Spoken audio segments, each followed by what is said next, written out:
En los números pasa algo curioso. Vamos a ver, estos números fueron dichos por todos ustedes aquí, o azar.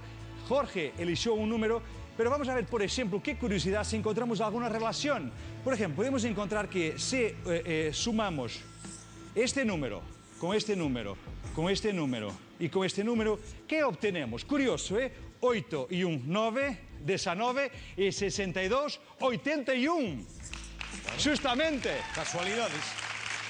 No, pero hay que encontrar a orden no medio do caos. Por ejemplo, vamos a sumar o que pone en esta línea, 8 y 11, 19, 19, 20, 20 y 81.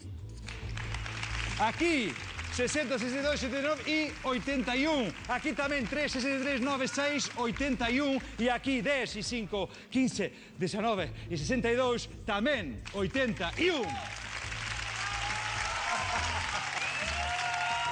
No, pero esperar. No medio do caos podemos seguir encontrando un poquinho de orden. Por ejemplo, fijaros lo que pasa si sumamos estos números na vertical. Tenemos 60 con 8, 68. 68 con 3, 71. 71 con 10, 81. Aquí, 11 más 2, más 63 más 5, ¿cuánto da? 81. 81. Aquí, 9 y 4, 13. Y 7, 20. Con 60... 81. 81. Y aquí, 12 y 1, 13 y 6, 19, 62, también 81.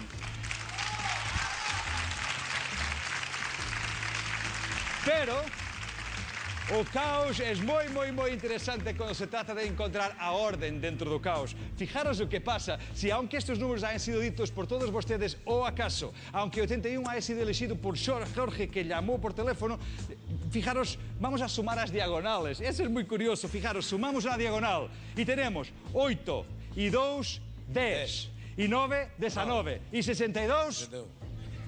81, pero vamos a ver a outra diagonal tamén, porque temos 1 e 7, 8, 8 e 10, 18, 63, dá exactamente 81 tamén.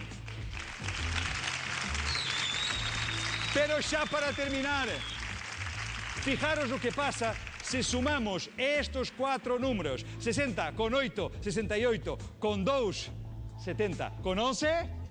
81. Y estos 4 también. 12 y 1, 13 y 7, 20, 61, 81. Y estos 4 también. 63 y 3, 66, 66, 81. No. Y si sumamos estos también, tenemos 9 y 4, 13 y 6, 19 y 62, también 81. Y podríamos seguir. Si sumamos estos 4 también, 2 y 7 y 9, también da 81.